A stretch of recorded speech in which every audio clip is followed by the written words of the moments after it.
Welcome to the Tech Sales Show, dedicated to making you a better seller. Recorded 4,827 miles across the Atlantic Ocean with Bobby Das from Houston, Texas, a father, husband, golfer, pilot, and tech seller. And Brian Evans, an expat in London, England, family man, 2X Ironman, and an ERP salesman. Both sharing tried and true sales strategies and providing free tools to make each week and campaign easier for you. They also answer your questions weekly. Now, here is Bobby and Brian. Hey, Bobby. What's up, Brian? Well, we are in Series 7, Episode number 2. Bobby, this is all about stretch projects. Today is 4 ways to execute like a rock star. But let's talk first more broadly about the series kind of as a whole, and then we'll get into today's episode. Sounds good. So last week we talked about positioning yourself, like what roles should you be looking for, what projects should you be looking for, how do you know whether it lines up to your career or not, how should you get prepared for it, how do you kind of align yourself to the right sponsor, really more just setting up the series and talking about the different ways to take on the project. Today's episode is all about 4 ways to execute like a rock star, so we're going to get very specific into the actual project itself, kind of the tactical execution of the project. And then we're going to wrap the series up next week with their stretch projects and kind of their impact on our own career and ideas for yours. So we're going to talk through a number of projects that we've taken on over the years, some of the things that we did well, some of the things we didn't do well.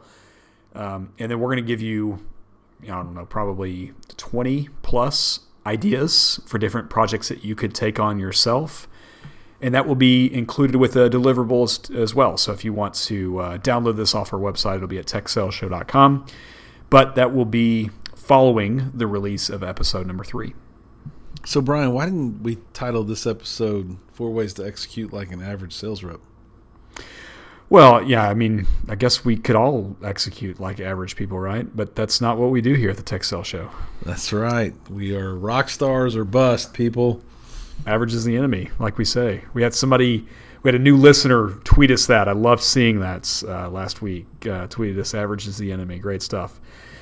Okay, so, Bobby, this episode is built off of a great article I read by Joe Miller. This is on Forbes.com. And that's kind of the framework of this episode is based off Joe's article. So I'm going to talk through real quickly the high-level parts of 4 ways, and then we're going to talk about each one of them individually. So the first one is bring a learning mindset and clear your head. The second one is being inquisitive and understanding your audience. The third one is over-delivering, which we talked about a little bit in the first episode. So we're gonna touch on that just a bit more. And then finally, taking advantage of the long-term impact. You've put in all this work, now it's time to take advantage of that long-term impact. We're going to talk about some of these in context of our past projects as well. We're going to kind of weave those together. So let's start with the first part of this, Bobby. It's bringing a learning mindset and clearing your mind. So in this article that Joe wrote, I liked what she called out first and foremost was the advice to anyone starting a new stretch assignment is to allow yourself to be new at it. And Bobby, one of the things you said in the last episode really resonated to me is that whenever you took on a project, you approached, maybe earlier in your career, you kind of approach it as like, this is mine and I know the way it needs to be done and I'm going to put my head down and I'm going to get this project done. And there's no doubt about it. I was the same way. Early on in our career, we were very good at getting things done. I think what I like most about this first piece of advice is allowing yourself to be new at it.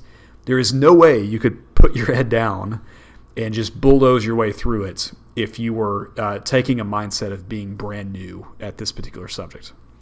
No doubt. And something that many people that are listening that may be in their first, second, third, fourth, fifth year in their sales career, what I think I didn't understand is there's no way to hyper speed the experience that you're going to accomplish in your career. I used to think many moons ago that I was ready to take on these bigger job assignments, these bigger roles. And I had people tell me, you don't have the experience, you're going to get there, hang in there. And I just would get so frustrated. Do they know how good I'm going to be? But the fact of the matter was, they weren't holding me back, or they weren't preventing me from having the opportunity. They really wanted me to have that experience. They really wanted me to learn from 1,000 things that happened around me, and I wasn't slowing down and being patient. So this bullet really rings true to me, that it's okay for us to bring this learning mindset and to clear our head. If the leaders and managers around us want to teach us, and they want us to learn through their experiences, so it's okay to not be all-knowing when it relates to this. And what's the best is if you do learn and you do take notes and you do try to gain from those experiences, they'll appreciate it more than if you were just the bull in the china cabinet, coming in, knocking everything down, and getting it to done, but not really learning anything. That's not accomplishing the bigger picture of what a stretch assignment is supposed to be doing for you. Agreed. Yeah, I think you touched on this a little bit in the last episode as well. You talked about if you keep to yourself, you go in alone. The instinct may be to do that because we've all seen projects start, and then once somebody gets wind of that project, they kind of take it on as their own, or they mire it down in so much politics or policy that it can never be accomplished the way you wanted to get it accomplished. So I think it's really important to know who these people are, like who good allies are that you can be speaking with and working with, so that you're not going in alone, but you're also measuring, not letting this get too broad on the awareness scale, that it can be taken over before it gets somewhat molded into what its original consequence was, or what problem it was originally trying to solve. There are so many people, we're kind of in a unique position, being very close to the customer in the roles that we do, in that our job is very binary in terms of how we're measured, right? You're either hitting your quota or you're not hitting your quota. Your region's hitting their number or they're not hitting their number. Some people's roles are very much they're a bit ambiguous, right? That's why for me it would always be hard for me to do an operational type role, is because what does success look like, right? Like, am I doing a good job? I don't know if I'm doing a good job or not. Like, I know if I'm doing a good job if I'm a salesperson.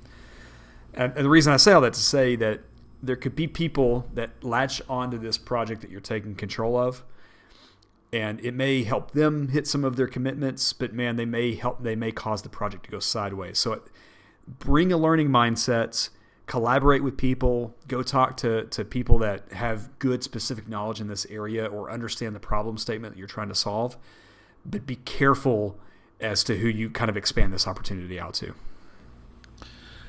That brings up a good question then. How do you collaborate? How do you bring in 3 or 4 or 5 people that are in your network and say, hey, I've been asked to take on X, Y, and Z. What do you think about this project? How do you find out which 3 or 4 people you might engage like that, Brian? Well, I think you need to look for people. You need to be looking for the smartest people in the room for that, in my opinion. If you want this project, if this is going to be, if this is, using your scale from the last episode, if this is going to be a mid-sized project or a large project, you need to be collaborating with the smartest people in the room for this. Wouldn't that look really weird if I just brought a big mirror in the room so I could talk to myself? Just kidding. I love it. I mean, yeah, you need to be collaborating with the smartest people in the room. These people are going to be self-aware. They're not going to be concerned with who gets credit for what. They're going to be concerned with helping the business, helping you, whether they're a mentor of yours. You need to be working with the smart people in the room. That doesn't mean that somebody and I'm not trying to pick on operations. It doesn't mean that operations doesn't have a lot to add to this. It's just you need to be thoughtful about who it is you're partnering with on this quote unquote internal venture, to make sure that the scope doesn't get too broad, that it impacts your original problem that you're trying to solve.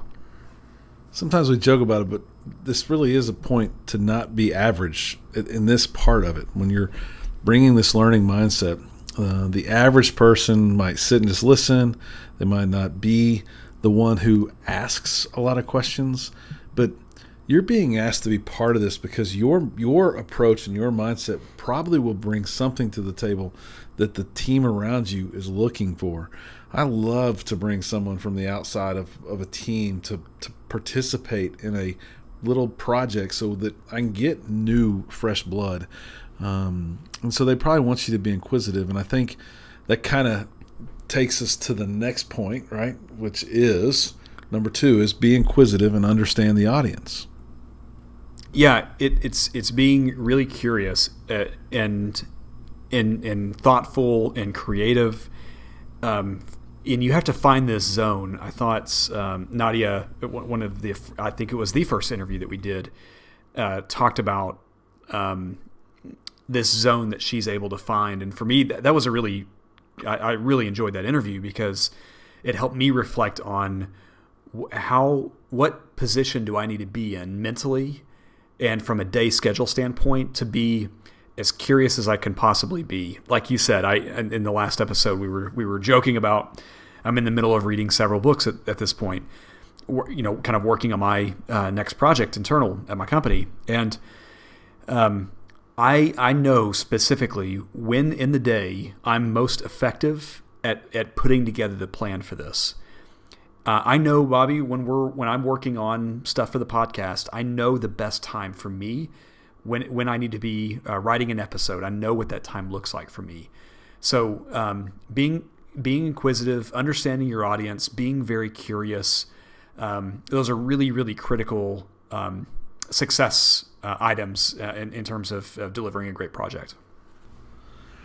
Yeah, so I was just guessing that there's hopefully thousands of people listening to this wondering, how do I become inquisitive without looking stupid, right? The questions, or maybe how we've all been taught in the past is, oh, there's no stupid questions. But we know what it's like to ask the question and everybody look down on that. How do we continuously be inquisitive without looking like we don't know what we're doing at all? There's got to be some point where we stop there. I think for me, it's a great point. I think for me, it's you come with an assumption, but you're prepared for that assumption to be challenged. You don't hold so tight to that assumption that that it couldn't be challenged, or the person that you're asking to give feedback on a subject with wouldn't feel uncomfortable to challenge or push back at some assertions that you're making. What do you think? I agree with that. I guess I put myself in my own shoes. I've been a seller for a long time. If someone asked a question that made me think about something and got me a path to sell easier or better, I'm still going to learn from that. If someone asked me or challenged me on something as it relates to flying a plane, but it made me a better pilot, I'm going to listen to that. If there was a golf tip that someone gave me that lowered my score by 2 or 3 strokes, I'm going to listen to that. So it won't matter to the people around you that are truly in it for the greater good and are smart people, because if they can learn anything from you and the conversation that started by any of your questions, that will be seen as a very big positive. I think Brian and I, we talk about it. We're self-conscious. We have low self-esteem. No one believes that at times, but that's what drives us to be better than average in a lot of cases. And so we've had to break down those barriers that might be in us naturally so that we can ask these questions and be super inquisitive. But that's why people want us on these special projects, so that they can get the dialogue going to get to the greater good.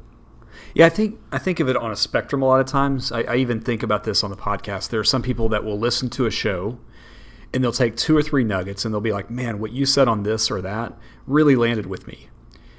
And that was maybe 2 sentences out of a 30-minute podcast. And there would be some people that said, man, that one episode that you talked about on, sales productivity or territory planning, I had 20 notes on that one episode. I think you have to look at, when you're being inquisitive, when you're looking at your audience, some of what you're delivering may only land with a small part of that audience. Some of it, every bit of it's going to land with some people on that audience. But be thinking about who your audience is, who's it going to land with, and that will help to start open up to what does the deliverable really need to look like.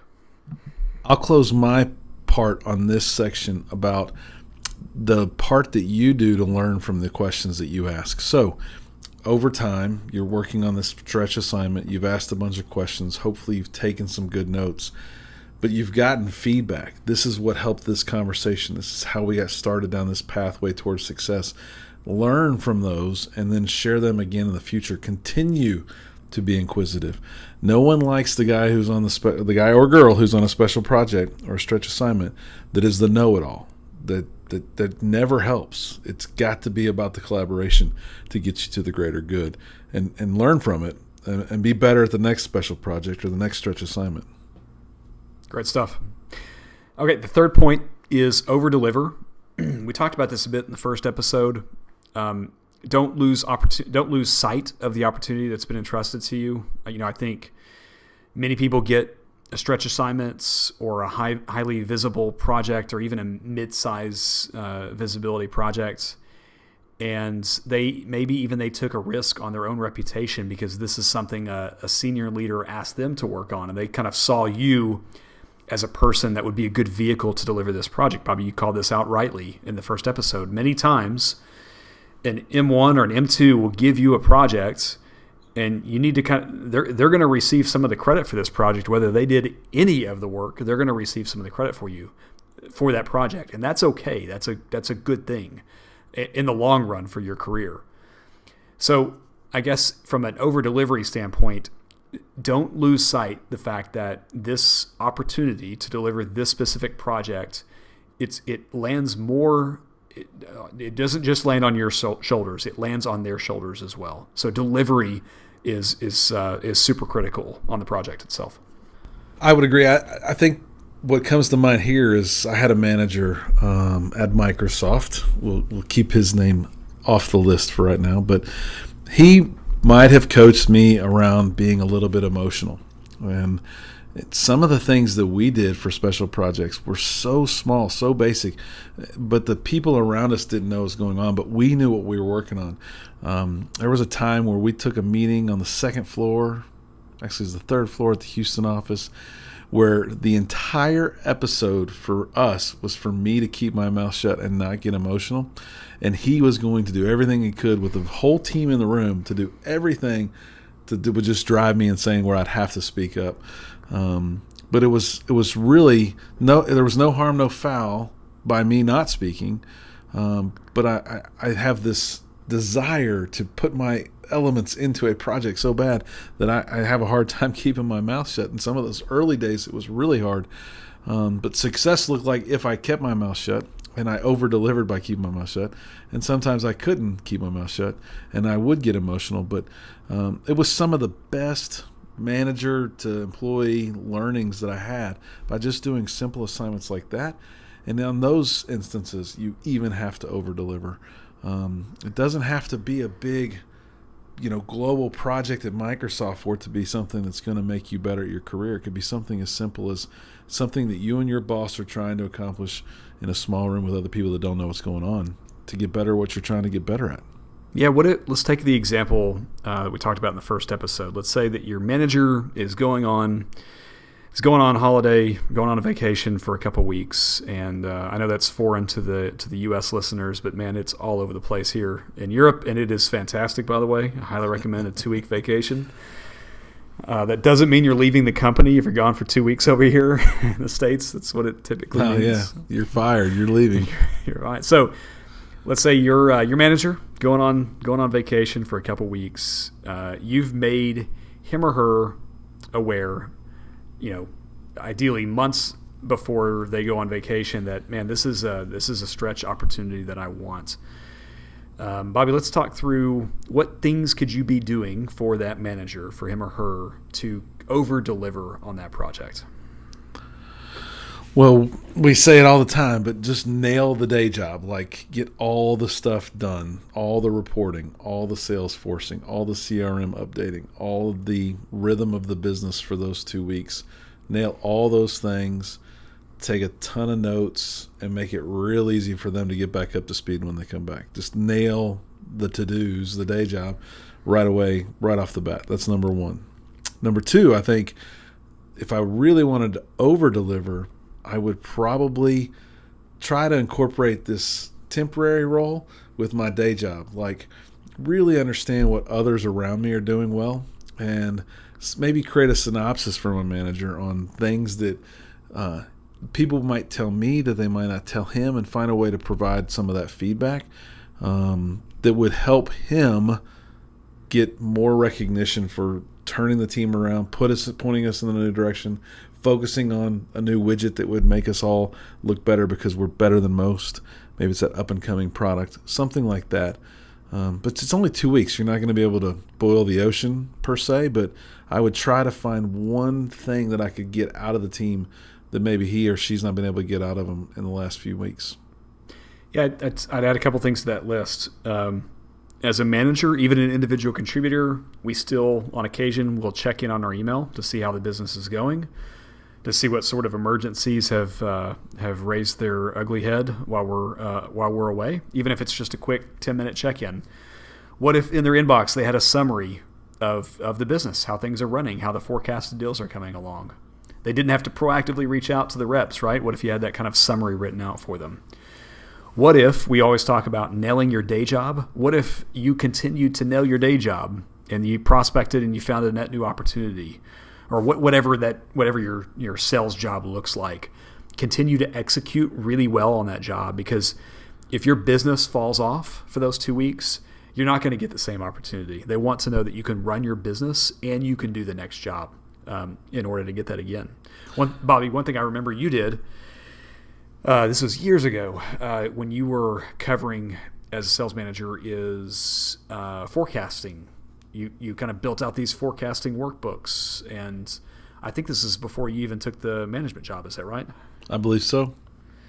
And it was really the problem you were trying to solve was that we were using a number of different CRM systems at Microsoft at the time. This was a decade ago or longer ago, and trying to gather a forecast from a number of different regions, a number of different sales reps, a number of different products was a real challenge. And consistency and call business was an even bigger challenge. So that was one of the things that you recognized, I remember it really well, of having a really clear, concise way to forecast the business. And that was actually maybe even on the big side of solving problems in a 2-week period of time. Well, that brings up a good point. That's a natural skill I have, Excel and pulling that data together. If you have some of that and can interject it while your boss is gone, that's a no-brainer. You added a few really good ideas that someone could do to over-deliver. I got to give an example of one time I went on vacation. This was pre-Microsoft. It was my first cruise. I knew I was going to be disconnected, and my quote-unquote succession plan person was covering for me while I was out. Well, I get on the cruise ship. We get to Key West. Been at sea for a couple days. I called him. First time I had a signal. This was early cell phone days. Called him, said how things are going. He said, "Man, it's blowing up, but don't worry about it. Enjoy your vacation." That is the worst thing you can do when your boss is traveling, is tell him that it's not going so well, but don't worry about it. If you're gonna do that, just lie to them. Tell them everything's going really good. They can figure it out when they get home. I probably struggled for about 48 hours to just really grasp all that could be going wrong. It was no benefit to me. It was no benefit to him. It was no benefit to the company. So don't do that. That would be definitely under-delivering. I like it. All right, let's jump on to the next one. I think we say all of these are the most important. I think this is right up there. It's taking advantage of the long-term impact. So these stretch projects can be really important stepping stones to your next big career step. Maybe that's your next job as an individual contributor. Maybe that's your first opportunity at an M1 job. So it helps to be really clear, and we talked about this a bit in the first episode, what you hope to gain from this assignment. Like, how does this align from your career goals, and how does this help the business? So take this opportunity to its fullest advantage. If you deliver it really, really well, take this opportunity and do some amazing things with it. I would almost add at this point, and we've done this a couple times and it's more work than we have time to do, but I might create a one-pager of someone deciding what this long-term impact would be from a stretch assignment. If it's not worth sitting down and creating almost like a short one-page project plan on what you're trying to accomplish, what you expect to get out of it, what you expect to give to it, how much time and effort you're willing to put into that kind of special project, who your sponsor is, all the things we've talked about, if you can't write that stuff down, I don't think it's really worth doing it in both short or long-term impact. I agree. I think you need to look at short-term impact, long-term impact. Is there a hard impact to the business? Is there a soft impact to the business? When we talk about virtual technical sales specialists, the project, kind of one of your big projects at Microsoft, that has a direct correlation to money Microsoft didn't have to spend by hiring more specialists. That's hard dollars. That's hundreds of thousands of dollars multiplied by, state by state by state that was able to impact. So it's really important to understand what are these hard costs and soft costs that you're able to help the business with, because when it comes time for review and you built a great project, you delivered a great project, it's being adopted, it's being used, you want to be able to very quickly point to the impact it had on the business when it comes to your review time and just talking to other executives, one-on-ones with mentors. You want to have that stuff top of mind. Well, and since you brought up review time, I'll tease Series 8, preparing for your end-of-year review that's going to be released in the December timeframe. Love it. And I think, who you need to understand, like, who recognized that impact. Was that something just felt in the region? Were there other leaders that felt this? Like, really look broadly at the project and what impact it had on there. You said, Bobby, annual reviews, this is really important. Is this a springboard for an introduction? So let's say that you did some great work building out best practices for a certain product. Could that not be used for someone that it impacted as a springboard to introduce you to someone else in the business? Another mentor. Could be your next job opportunity within the company. So look for opportunities for this to impact your career long term. Well, there's no doubt on that one pager. There's going to be a section for what are you going to get out of it? What is someone committing to? I think that's a big miss that I'll put in the document, and we'll talk about a lot next week as well. But this is not just for the company or you to do more work for your boss. This is that you're going to get something out of it. What's something that you've been a participant in, Brian, that is something that just keeps repaying you for one of those special projects that you were on in the past? I'd say I think a common theme one for me has been evaluation plans. So I love kind of the art and science behind managing sales process. So thinking back to my time at Microsoft, both times at Microsoft, at SparkHound, and at Workday, it's been about evaluation plans. It's about, how do we, what I find is there's a lot of ambiguity in our jobs, in our role, and a good evaluation plan helps take out some of that ambiguity and gives you some concrete next steps on how you can move an opportunity forward. And ultimately, that's what we're all about, right? We need to understand how we can progress an opportunity or get uninvolved or to kill the opportunity. So one that I've kind of taken from company to company, because each sales process is different, right? Every company pursues deals, pursues new prospects differently, new customers differently. But that process to me is still very much a science and an art behind it. That's something I kind of take from company to company. How about you? Yeah, I hate it when someone's not using an evaluation plan. It still is it's in every book, it's in every sales article, it's in everything we talk about. But I still see people just go right past it and hope, and it never does pan out for them. I think for me, at some level, it's probably that Excel stuff, right? That I've been able to have long-term impact, as quirky as that sounds. And then it would be probably some of those strategy statements and or one-pagers that I've put together that redefine the way a group of people work together or work towards something. Probably because that scale was beat into me for so long, but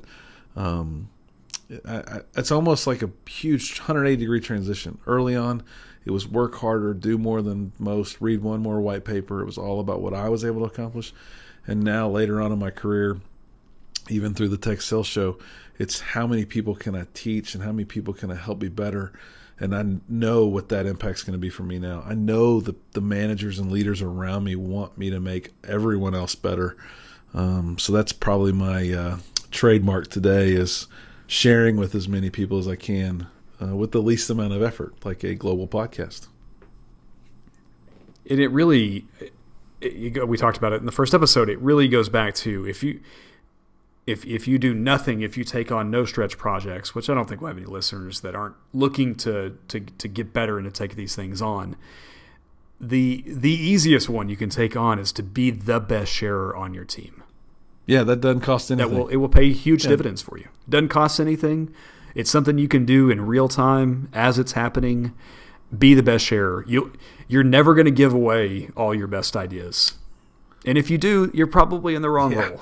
Oh, let's ask you a question then. Have you ever had someone steal one of your ideas, Brian? I think that's the big reason why we don't share, right? It's because we think someone's going to take credit. Has anyone ever taken credit for your good work? Absolutely. And there were times early in my career, Bobby, where that really pissed me off. I was really frustrated by it, and I now kind of laugh about it a little bit. But if that's the best idea I was able to come up with, then point them. No points me. I would say I've had my ideas stolen, borrowed into perpetuity, etc. But I would say more times than not, the right people, the people I really cared about the most, knew that someone else was taking it. They knew they were stealing my idea. They gave behind the scenes. I got the credit where credit was due, and it was them that looked bad, not me, because I was the guy sharing. I was the person trying to enable. So even if you think there's an outcome that's bad, like someone's going to get all the credit and take your idea, I would almost be willing to bet 100% of the time you're still going to win when they steal it from you. I agree. Bobby, with that, let's wrap it up. Like we always say, average is the enemy. Don't be average. Check out our new Facebook page, our new Twitter page. It's at TechSalesShow. If you prefer listening to the podcast on YouTube, everything's getting updated there. We've got a whole new social media update going on out there that's really been exciting. If you are listening to us on YouTube today, take a look at the description. It's where you can get links to the series that we're in today and upcoming episodes. Well, the reason we have all this extra stuff going on is not because Brian and Bobby are doing a whole lot more work. We've hired someone to help us with our social media. Maybe we'll let her talk to you in future episodes and give you a little bit of update of what we're doing. And then she'll get more excited about actually talking to each one of y'all as well. As Brian said, average is the enemy. Average sucks. Thanks for listening to the Tech Sales Show. Have a great day. Thanks for listening to the Tech Sales Show with Bobby and Brian. Subscribe to their email list by going to bobbyandbrian.com and follow them on Twitter at BobbyBrianSales.